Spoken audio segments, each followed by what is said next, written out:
আসসালামু আলাইকুম, নতুন ব্লগে আপনাদেরকে স্বাগতম।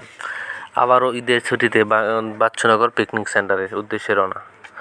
তো এখানে এসে মন ভালো হয়ে যাওয়ার কথা, কিন্তু মন খারাপের কারণটাই বেশি হয়েছে। কারণ এখানে প্রবেশ টিকিট 20 টাকা, ভালো কথা।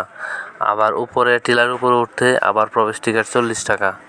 সর্বমোট এখানে প্রবেশ করলে আপনাকে দিতে হবে 60 টাকা প্রতিজনে।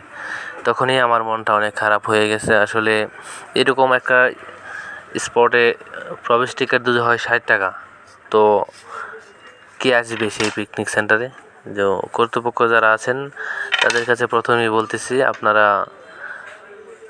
সর্বনিম্ন যত রাখা যায় আপনাদের ততই করুন। আর এত টাকা প্রবেশ টিকিট দিয়ে মনে হয় না যে একবার যে আসবে দ্বিতীয়বার সে এই পিকনিক সেন্টারে আসবে। তো আপনাদের কাছে একটাই অনুরোধ যে প্রবেশ টিকিট কমান।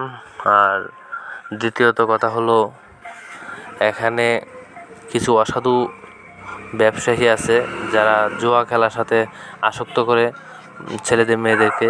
আর এখানে পিকনিক সেন্টারে মানুষ যায় ফ্যামিলি নিয়ে, বন্ধুবান্ধব নিয়ে। সেখানে যদি তারা ভালো কিছু না শিখতে পারে, এখানে যায় জুয়া খেলা দেখে বা টিকটকারের যে উৎপাত থেকে না বাঁচে, তো আসলে কর্তৃপক্ষ কী বলবো, যারা আছেন তারা আপনারা একটু মনোযোগী হবেন, তাহলে আপনাদের এই পিকনিক সেন্টার অনেক পরিচিতি পাবে আর বাংলাদেশের মধ্যে অনেক সুনাম অর্জন করবেন। আর আমরা যারা আসছি তারা আমরা মাঝে মাঝে যাই, যেহেতু এরকম ভোগান্তির শিকার হতে হয়, তো দ্বিতীয়বার তো আর যেতে পারবো না।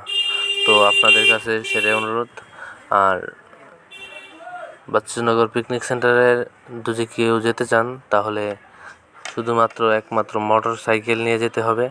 এছাড়া অন্য কোনো যানবাহন এখান দিয়ে প্রবেশ করতে পারে না। সো রাস্তার বেহাল অবস্থা।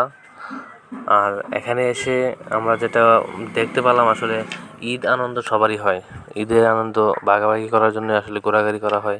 কিন্তু এখানে যে দেখি যে অশ্লীল ভাষায় গান বাজনা সহ অনেক কার্যক্রম চলে এখানে। তো সবার যারা এখানে ম্যানেজমেন্ট আছেন, তো তাদেরকে বিশেষভাবে অনুরোধ করব যে তারা এরকম নিরিবিলি পরিবেশে যেন গান বাজনা আয়োজনটা না করা হয়। কি বলবো ভাই, আসলে যারা ম্যানেজমেন্ট তারাই গানের আয়োজন করে, কনসার্টের আয়োজন করে। তো চলুন ঘুরে দেখি সেই রিসোর্টের কিছু আকর্ষণীয় স্থান।